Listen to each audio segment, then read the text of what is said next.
Welcome back to the worst channel on all of YouTube. I'm DipperGames420 and today we're going to be taking a look at the Figuarts Android 16 exclusive edition. Just like Goku, this one came out around SDCC of last year at a price of roughly $70. I suppose we're going to find out if he's worth it or not. So from here, I guess we'll just start where all these other shit shows start and take a look at the box. Again, the box is standard fare for modern Figuarts exclusives, so I'm not going to bog down too much time talking about it. You have an almost clear window where you can almost see 16, but the line trace artwork blocks that off. You also get the Figuarts logo, 16's name going down the side. You got the usual logos in the corner, a picture of 16 Figuarts logo, his name, some images of him on the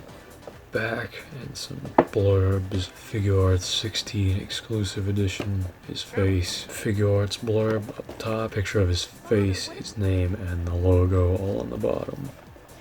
So with that out of the way, let's take 16 out of his box. Here 16 is out of the box, and since this is probably the only time I'm going to be taking a look at this mold, here he is standing next to the other two exclusives I could be bothered to give a fuck about. The one who literally nobody gets his name right, and objectively one of the best figures of 2022. And lastly, here he is next to the original 16.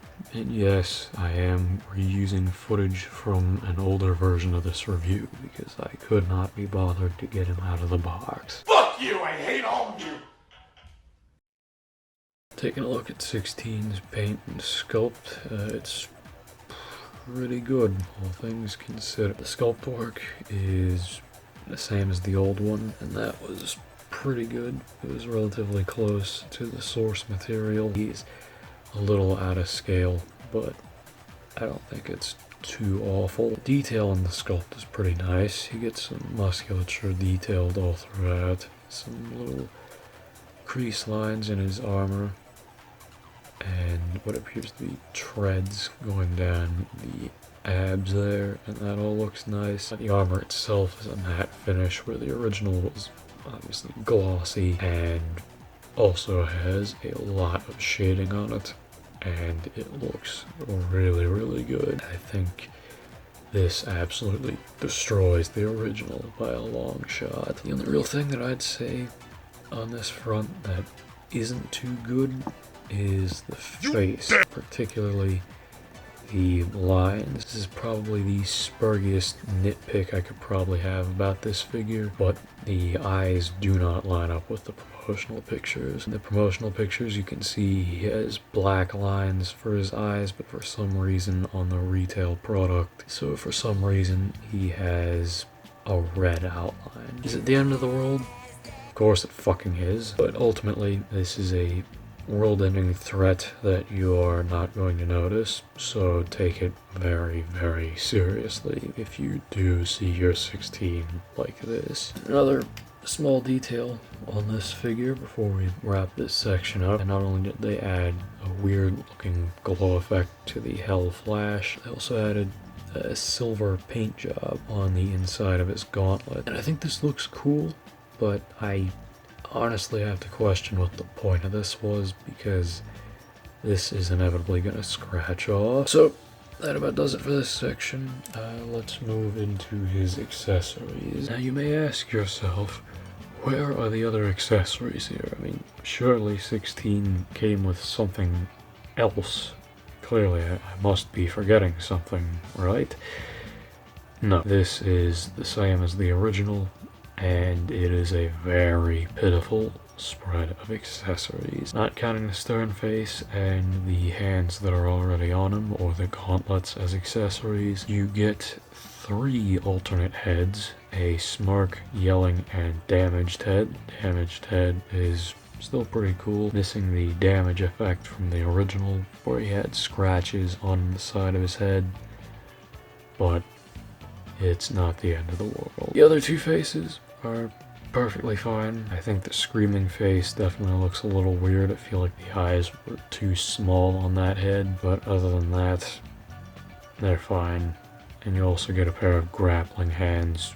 So as far as the accessories are concerned, outside of this, You get nothing! Und you will be happy. articulation-wise, 16 can look side to side, no problem. Limited tilt out of his neck, and really doesn't look up that far. Ab crunch can lean about that far forward, pretty far back. It's an alright side to side tilt out of him. Rotation out of his waist. The armor flap things are articulated, and these shoulder piece things are on ball pegs. The shoulder is a little stiff, but can go full 360 and raise above 90 degrees, so that's good. 360 out of the bicep, little joint at the elbow. I will warn you that gauntlet loves to fall off. Wrist pivot and swivel. As far as the legs go, get that much of a split out of him. Can't kick back too far because they sculpted his ass, but he can kick relatively far forward. Double joint at the knee. Very little swivel out of the ankle. Doesn't really go down or up at all. And you get a pretty alright toe hinge. So overall, some pretty decent articulation. A little stiff, but for the most part, it is functional. So my final thoughts on the event-exclusive Android 16. I think this is a pretty alright figure. You don't get a lot of accessories, and the red eye line is just very hard for me to get over, but everything else on this figure is pretty good, and I'd say it absolutely beats the original out by a long shot, basically on the paint alone.